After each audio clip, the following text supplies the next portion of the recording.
D-Botch, I don't know if you know, but there's a superstar about to join us. Ooh. Like an actual talent. Mm-hmm. You know, we're a bunch of doofuses, stooges, speaking about sports on a daily basis that find ourselves in wars that are way over our head every once in a while. Mm-hmm. Right?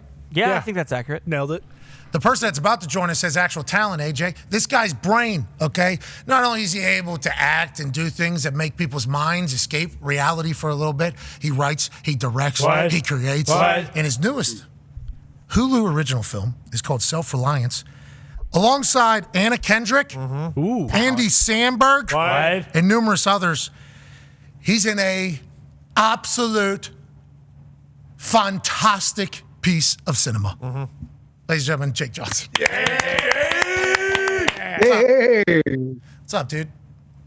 What's going on, guys? I'm honored to be here and to talk football with you guys. I'm the friggin' doofus, but I'm a diehard Bear fan, and I'm pulling for the Niners. Okay.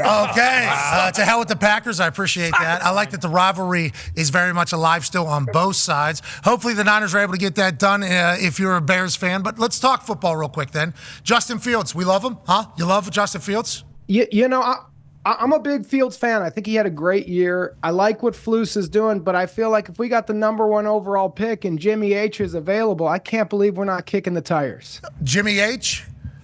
Jimmy Harbaugh. Oh, okay. Okay. Yeah, why not bring Harbaugh in? I mean, he's meeting with Atlanta. He's meeting with San Diego. We're not even kicking the tires. I love that. So close. Los Angeles now. You know, you're so dived in on writing and creating magic. The Harbaugh thought of him going to Chicago. And Belichick also available, Jake. And I know, but we're about to get the #1 overall. We could get a QB. I want an offensive guy. We've never had that. If we take Caleb Williams and we pair him with an offensive coordinator who might be on a 2-3 year deal, what are we doing? So it sounds like you're ready to move on. Am I out of line here, Pat? No, Am I out of line here? No, Jake, you're actually speaking what a lot of Bears fans are thinking. It's a pretty mixed reaction, I do believe, from Bears fans. There's a lot of people that are thankful for the Eberflus culture seemingly hitting at the end of the year. Justin Fields getting back playing his best football. Here's everything we've been building for. Do we want to start over again? But with the #1 overall pick, I mean, you got a lot to potentially build upon. Yeah, I think what would be really scary is if Caleb Williams comes in the league and he's not on our team and he's incredible. And then we got to deal with Jordan Love in Green Bay, who seems to be another hit, which I've lost so much money on that kid because I was sure he was a bust. And if he's good and then Caleb Williams is good, and then if we middle, I mean, at a certain point, we just got to take our losses. Yeah, well, you guys have been taking a lot of those. A lot of those. But we're building, Pat. Yes, you are. Yes, you are, Jake. We're going to take the North, Pat. We're not going to give it back. Oh, Jordan Love looks so good. He does. He looks so good. I hate it. Yeah, he's so good. I hate it. Okay, let's talk about this Self-Reliance movie first before we dive into the rest of the football conversation and life talk. Congrats. I assume this is a massive ordeal. So a lot of people know you from New Girl. You're the voice of Pete. Yeah. Peter Parker. Yeah, Pete B. In Spiderverse. Peter B. Parker, yeah. Which we looked up the amount of money and success that this is. I have not seen it. I'm watching it tonight. I didn't even know this existed, by the way. That's on me. I'm a sports doofus. I'm watching it tonight. This is you in that particular film. You voiced this particular character. And now with this Self-Reliance you're killing it, Jake. Absolutely killing it. Thanks, buddy. How did we get to this point? And for Self-Reliance, I know that you wrote it, directed, starred in it. Is this just what it's going to be going forward for you now? Congrats, if that's the case. Thanks, I know buddy. people work their dicks off to get to that. Thanks, man. Well, I got to give it to you too, man. You're killing it. I was watching that WWE promo, and that looks fun, man. Come on. Good on you, man. Good on you. Hey, you can't trust the rattlesnake. Good on you for you guys this show. Oh, thank you. Yeah, thank you. But, you know, the movie was a lot of fun. It was something I'd wanted to do for a long time. I got the opportunity to make it. It's on Hulu right now. It was #1 all weekend, which was a really great honor. And it's been fun. But I got to tell you, I feel like I'm an actor first. You know, I'm doing a podcast these days called We're Here to Help, and it's fun. So I don't really know what's next. I kind of take each gig, job by job. But I will say I know it's a really fun era. You guys have talked a lot on your show about how the old guard is going away and there's a new guard, and that guard is going directly to the people. And this movie I made on Hulu, we made it for $5 million. So it is an indie. But the reach is as big as the big ones. So I'm feeling like we're in a really exciting time across the board. Great leverage for you going forward. Go ahead, AJ. I know you said you feel like an actor first, but have you always written? I know it makes you much more valuable. I would imagine if you can write your own stuff and try to present that. Is that something you've done from a young age as an actor, and why doesn't every actor write and try to produce? And direct? Thanks, AJ. Yeah, definitely. I started off as an actor as a writer, because to just wait and audition is really tricky, especially if you got a profile like mine. No, you're handsome. You're handsome. Stay straight. Stay straight. What's wrong with that? But Patty, you got to look at guys like Ryan Gosling, and you look at these hunks. So if you're coming up as an actor and you're a character actor like myself, and when I left Chicago, I was walking around at 215 with a pack of cigarettes and, a 6-pack of beer in my stomach at all times. Hell yeah. So I thought I might not get that role, but if I write it myself and I write it apart for me, I got a way better chance of getting it. So I've always kind of thought you got to do everything in the business in order to get a seat at the table and stay there. A lot of the things are comedy. You write. Do you do stand-up? Did you do stand-up? Have you ever? I did a little bit. I did more improv. I came out of Chicago where the Second City was, and I looked up to the Bill Murrays and the Chris Farleys, and this idea of being in an ensemble and being on a team and making the team better. That's where I always thought was the road through, and I always loved that more than the idea of just standing up there with a mic. I think Tina Fey is from Second City, Chicago as well. Tina Fey, yeah, she's a killer. Rachel Dratch, a lot of great people. Tim Robinson. Ooh. Yeah, he's a killer. Dude. He is a killer. We had a couple weeks on this particular program where literally the show was a sports topic and then rammed in, I think you should leave. Yep. Reference in there. So obviously Second City has had a lot of success. What's the writing process? We smoke dope. We are in a quiet room. We play music. What type of music? How do you, what is your creative process? It always starts with a seed, and then I believe in the grind. So I believe I want to do kind of 3 or 4 drafts to everybody else's one draft. So I believe in the first draft is a kind of a vomit draft. You just get it out, and then you send it around, and you get notes, and you just keep pushing. So if I'm going to smoke weed, it's going to be at the early stages, at the idea stage, and then I'm going to start fading as I get into drafts. Do you do it in a notes section? How do you do it? Type, write? What do we type? Yeah, old school. I went to NYU for dramatic writing, so I started off as a screenwriter. So I copied the 3-act structure. I'm back from like the late 90s, early 2000s of the way like a big movie should look. And I like doing indies with a big structure. So I like a 3-act structure. I like a protagonist going through the whole journey. I like the change. Stuff that it feels like a movie that you could see in like a Pixar movie. I like trying to do it in like a little weirdo movie like Self-Reliance. Okay, I love that. In the business sense of it, you wrote, starred, directed in it. I assume you own it as well? How does that whole thing work? Yeah, so you get a percentage of points, but it's different. So this was an independent contractor. I got hired to do something. So I own a piece of it because each part that I have in it, that gets equity. But the other things I've done in the past where we've self-financed indies. And that's kind of more New World where you own the whole thing. So this one I do have a piece, but this was more, I wanted to see if I could make a bigger one. I wanted to see if I could make one with an Anna Kendrick. Chris Lloyd plays my dad in it. Gaeta's in it. Eduardo Franco's in it. I did stunts in it. It's a really fun movie. So it's like a really wild ride. It was kind of described to me by somebody I did press with as a stoner comedic thriller. Ooh. And I'm like, I like that. I recommend a joint before you start watching it. Kick back. It is meant for fun. Okay, so you said you made a movie for me. That's what I just. I'm not heard. looking for you to have a cup of coffee and put a scarf on and study it. I'm looking for it to be smoke a joint, have a couple beers, and enjoy the ride. Okay, let's talk about the business of that. You talked about making your own self-funding and everything like that. This was hired for a job. This is seemingly the way these platforms go, right? Adam Sandler gets hired. Yeah. Hey, you're getting this amount of money to make this amount of movies, pretty much. Is that happening with Hulu, or is this a one-off? And when I watch it and I give you a view, are we currently in the middle of negotiations for more with Hulu, or will those numbers ever get released for, say, publicly how many people watched it? So I don't know. Well, I do know I'm not in negotiations with them because I like being a free agent. So, Smart. The next project, I'm meeting with people now, different talent. I want to pair up more with actors and go in as a team. And I don't know if I want to be at Hulu. I don't know if they'll release. I do know that on their website, they see the top 15.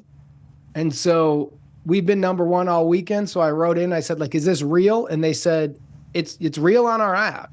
So they refresh that. So as long as that's there, I know we're good. but I don't know if they'll ever release how many we really did. Well, as you're coming up, trying to get more opportunities like that, all that is a massive ordeal. Let's screenshot the shit out of those at number one. Ty has a question for you, Jake. For sure, man. As soon as it is, screenshot, say it's over. Yeah. The victory's happened. It's done. The staying power all weekend. You put the timestamp on when the one photo is to the next one. It's like, here we go. This guy's got it. And Jake, we all appreciate your brain, so we would like you to get more opportunities to make more shit. So this is for all of us. Here, Jake. This is for all. Go ahead, Ty. Yeah, but go ahead. No, go ahead.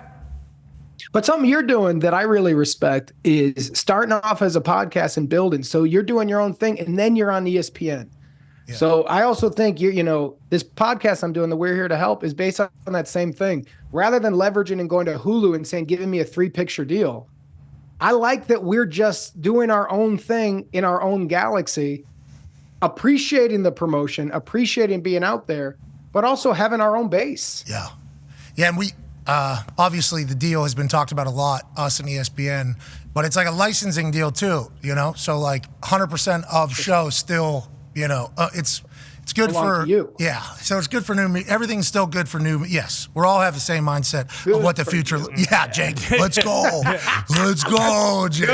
Hey, Ty has a question for you. Jake, what about the director piece? Because I know this was your directorial debut, but did you enjoy bossing people around on set? Were you doing any scene you were in, you give one take and be like, man, I fucking crushed that. And then if there's one take, Jake killed it. Exactly. One take, Jake killed it. And if there's a scene Anna's in, you're like, maybe doing Fincher, hey, I'm going to need you to maybe give me 99 to 100 takes on this. But guys like John Krasinski and some of these other actors now who have kind of moved from in front of the camera to behind the camera, did you enjoy the experience? Was it super stressful? And I know you kind of just mentioned that, acting is still kind of your main focus. Is this something you could see yourself doing a lot more of in the future, though?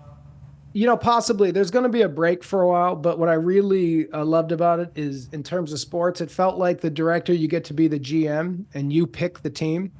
And so I hired everybody on the crew. I hired the cast. So there were no bad apples. Sometimes you get on a set and there's a vibe or someone's behavior that is making it hard for you to do your job, and you just have to push through. The beauty of this is everybody kind of had the same mission statement. And that was, I think, the most fun I had in directing, and I kind of wanted every head of department, my camera operators, my DPs, set design, I wanted them to win. And so I wasn't micromanaging them. I kind of believe you hire good people and let them do their thing. And that was a nice relief for me. It's what made it not too overwhelming. Go ahead, AJ. So I know you, this show is a very big pro Tom Cruise show. We love Tom Cruise. I know you were able to act with Tom and jump off buildings, do stunts with him, do everything in The Mummy. I read somewhere, I think you said, it was kind of maybe a little bit intimidating to start that project. What was it like from start to finish to work with Tom Cruise? Because we just think that guy is, I would love to know what he's like day to day. A weapon. He is the best number one in the business. They talk about in sports, at least for a fan, they say a quarterback or a Michael Jordan sets the tone. First one in, last one out. Yep. And how hard they work, you all work. Well, that's the same on a movie set with number one on call sheet. Whoever's movie it is really sets the tone. And Tom Cruise is the best number one I've ever worked with. He works hard. All the stunts he does are genuine. He and I did 3 weeks of stunts in Africa together, where it was all in 2 shots. And we did one where we're running across these buildings as they're exploding, and then we jump off at the end. And there was no netting or wires. And so I said, hey, man, if we fall off, we die. And he laughed. And I go, all jokes aside, man, I got 2 young kids. So what are we doing here, my man? And he said, don't fall off. And I thought, you're the best, man. And while doing that, he also makes you train with him, and he cares, but he expects you to go for it. We did a stunt where we were on a 3-story building, and it was rigged to collapse, and then you hit the ground. And we hit the ground from about 7 feet, and it hurt. And afterwards, he ran up and he goes are you okay? Are you okay? And I thought something went wrong. And I went yeah, my man, but I think I tucked wrong. And he goes, are you injured? And I go, no. And he goes, what happened? I go, I can't breathe. All the wind was taken out of me. And he goes, well, you fell off a roof. And I went oh, you get hurt every time you just push through. And he's like, yeah, you get hurt. You just train so you don't get injured. And I was like, oh, this man is an animal. Stunt people are faking it. I was like, this man is a real animal. And then you watch his movies and you see it. You go, this isn't pretend. This is the real deal. This is a bad man. Yeah, this guy's been through some shit during this movie because at the end he'll have a broken left ankle. Yeah. He's running a little bit differently. But he's a dude who cares. So I came in a little bit chubby and he put me on his diet. So his chef was cooking food for me. I had to cut back on the beers. I'm working out 5 days a week. And in the middle of it, I'd started trimming up. And Scripty said, Jake's a little bit thinner than he was at the beginning, which in terms of continuity, I thought, let's eat some fries and drink some beers and slow down on the workout. Let's get back. And old Tom Cruise said, I don't care about the continuity. I love that Jake is pushing. And I thought, like, what a guy. So if you're a Tom Cruise fan, all I had to say is he's everything you want him to be. Yes! That's true. It is. We have one of the biggest. He's the best. He's one of the biggest TC fans. Yeah, oh, man. Yeah. Just music to my ears. He is just the best. And he's also so intense on a Tuesday morning at 8 a.m. It's shocking. You start off and you're like in a rehearsal and he's a 10 out of 10. And you're like, my man, let me finish the coffee. And you go like, oh, well, this is what like a winning team does. He's into it. Like he got really into coffee. So there was like this espresso thing. And all of a sudden I was talking to the espresso guy and I'm like, this is delicious. And he's like, yeah, I'm from Colombia. I won some contest. So Tom flies me out on his own dime. And I'm like, give me a break. What world are we in? Self-Reliance have shitty coffee or pretty good coffee? Yes, Folgers. And if you want something better, go to Starbucks. What do I care? We're making a movie. Hey, get a TC movie if you want a little bit better. Exactly. Conman has a question for you. Yeah, Jake, obviously one of your massive roles throughout your career was in New Girl as Nick Miller. Yeah. And we were talking about how a lot of times these shows, and it kind of started with The Office, is after there is a very successful show like New Girl, they try and just remake that show in a different way over and over again, like they tried to do with The Office. From your experience, was that tried after New Girl and just failed miserably? And did you guys, you, Zoe, and the whole crew look on like, that's right, motherfucker, only we can do that? Or did they not even try and they were like, hey, that is... No, so New Girl's different because when we were on, we had a big season 1. And Max and Zoe were Emmy nominated. I think the writers were. Season 2, we were hot. And then season 2, we fell off a cliff. So while we were on, nobody was really copying us. And we were the kind of show that like whenever I'd get in like a cab, the cabbie always had to let me know he knew who I was, but he didn't like the show. And it was one of those things that like, we are like, every dude had to let me know, like, oh, I know you, man. And I'd go, great. And he'd go, I don't like that show with the girls. And I'm like, okay. And then, Thank you. Yeah, thanks. I appreciate it. 14th and 8th, please.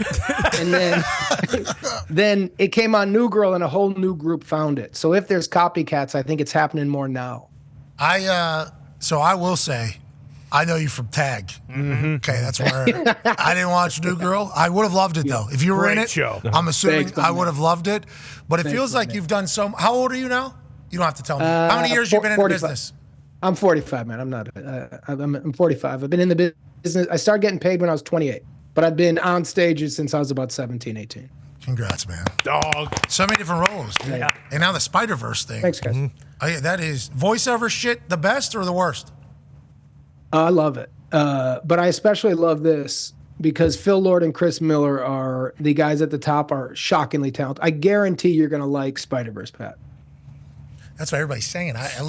The amount of money it's made is absurd. And then Shocking. I started looking at some of what people were saying, and it's like movie great, not just like for everybody. Seems like. Yeah. It's those guys are Chris and Phil are the Tom Brady's of our game. They're just the greatest of all time. They are just killers. Whatever they touch turns to gold. If you follow them, you'll see their track record. And when we did Spiderverse, the first time I saw it, I was a fan too, and I just thought like, God damn, like this movie is that thing. You did that in the basement? Where'd you record? Go to a studio? How long does that all take? most records for movies you can do in 2 or 3 sessions. I think I recorded for Spiderverse for 2 years. They don't quit. They don't quit. And they don't care if you're over budget. They don't care if the studio's mad. They want it right, and they don't care. They keep pushing. We improvised all the time. We would be in there saying the lines, improvising. They would bring other actors. We would do, me and Shamik, who plays Miles, we would just do the scene. And we're acting until we're sweating.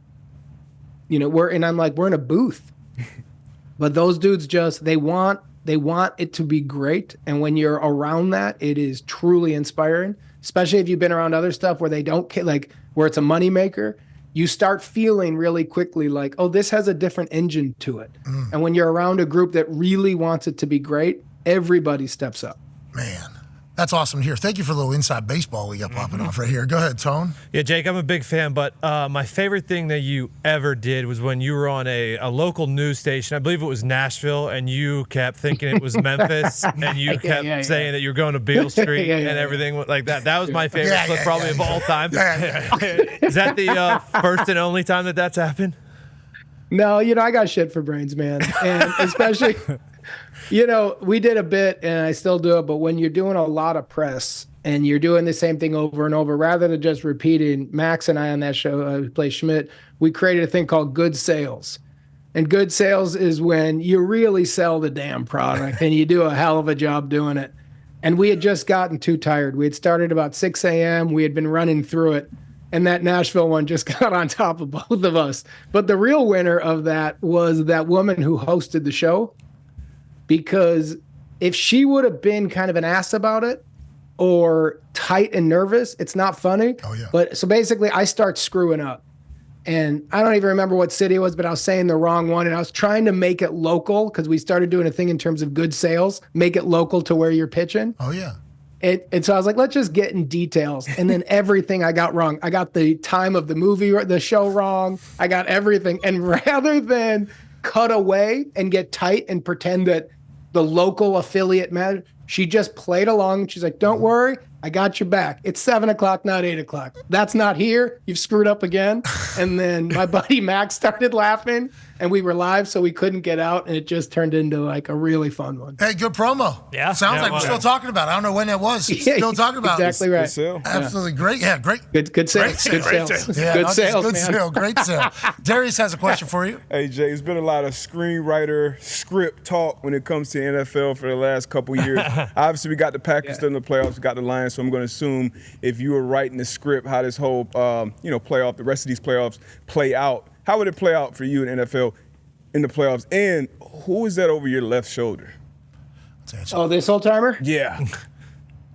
So that is a lamp I got when I was 17. My mom and our apartment was near a Salvation Army, so that was the first piece of furniture I bought that made me feel like an adult. That baby. And so it looks like it's out of Legends of the Hidden Temple. Yeah. it's incredible. So every woman I've ever lived with or been to my house have always hated it, and it just keeps following. And now my wife allows me to keep it in my back office. In terms of the script, I know what the NFL wants. They want Kelsey and Taylor Swift kissing under confetti. I think for me personally, I'm really hoping San Fran beats Green Bay, because if they got another monster in Jordan Love, enough's enough. I love Campbell and what he's doing with the Lions. I loved his opening press conference of biting people's kneecaps off. Yes. I loved him on Hard Knock. Everything about him is fun. I love that when he talks, I was watching the game after halftime, he had a red nose and dipped teeth and I was like, this is not a head coach, man. This is a dude from outside a bar. Yeah. That I'm bumming a cigarette to, and I go, you think the Lions are going to win? And he's going, we got to slow him down on defense, man. We got to get him. And I'm like, so my script says, let's see the Lions take the whole thing. I want to see Ravens, Lions. I want to see, I want to see that personally. Okay, that would be a great Super It Bowl. would be a really fun Super Bowl, but I'm really afraid of the Packers. And I'm really nervous about what they're building. I keep hearing about how they're the youngest team. They are. All first and second year guys at skill positions. Pretty much every important position is still getting better. It's a nightmare. It is a nightmare. Hey, good for you guys, though. Good for you up there in Chicago. First pick. Good for you up there in Chicago. Number 1 overall pick. There you go. Get it. All right, so Self-Reliance is on Hulu right now. I can watch this shit tonight. We dropped on Friday. We're still there. We're currently still number 1. I hope everybody enjoys it. Kick back and enjoy it. Oh, I've been screenshotting it. Oh, there we go. There we go. There. So I hope everybody enjoys it, man. It's a load of fun. Did you lose your teeth there? Is that what I'm seeing? Yeah, I get it. It turns into the premise of the movie is I get invited to play a dark web game where people are hunting me and trying to kill me, and I have 30 days to survive. Okay. And then nobody in my life believes that I'm playing. Mm-hmm. So I'm going through this wild game, and everybody thinks I'm just making stuff up for attention. So it is comedic from the family's point of view and a thriller from my point of view. $1 million on the line, right? $1 million on the line. 30 days. Can you stay alive? Let's go. Well, all your family and friends think you're a psychopath. Now we're talking. Let's go. All right, Self-Reliance I'll watch tonight because it'll benefit you immediately. Oh, yeah. In the Appreciate future. you. Then we'll do Spiderverse tomorrow. Mm-hmm. Boom. I'm having a couple days with Jake Johnson. My wife and I are about to really digest some Jake Johnson. And then when you're working out, throw the podcast on. We're here to help. All right. We'll run that's going to be nothing but laughs. That's going to be nothing but laughs. It's lighthearted. It's an advice show where my buddy Gareth Reynolds, who's a stand-up comedian, has a Packer tattoo on his arm. We call in live and we give advice to people, but the note is nothing serious, but serious to you. Okay. I can't wait. So no divorces, nothing heavy. But if there's like something stupid in your life or you did something really embarrassing, our pitch is the premise of the show is if you go to a bar with your friends and you go, I'm in a shit situation, they will pitch rather than just say, I'm sorry you're in it. They're going to try to get you out of it. It might not be the right advice. Got it. But we're going to try to get you out, and then we follow up with the people. So you're a modern Judge Judy. Joe Mathis. That's what I started this career for that, Pat. Now I'm finished. It's a nice podcast version of Judge Greg Mathis. That's right. Yes, that's Harvey. Exactly right. Judge Harvey. Steve Harvey. Yeah. We saw Mathis yesterday, remember? Oh, yeah. There was this ex-boyfriend was suing his ex-girlfriend for $3,100. Mm-hmm. And I'll tell you what, I don't think either of them won. No. But she looked guilty and he looked slimy. Yep. And Mathis, And they each got a day rate. You're saying it's fake? Don't do that to me. Don't you do that to me. Pat, you get paid to show up. Don't you do that to me, Jake. No. I don't need to hear that right now. All right, we appreciate you. Good luck with everything, man. Keep crushing it. We appreciate you. I appreciate you guys. Thank you for the time. Ladies and gentlemen, Jake Johnson.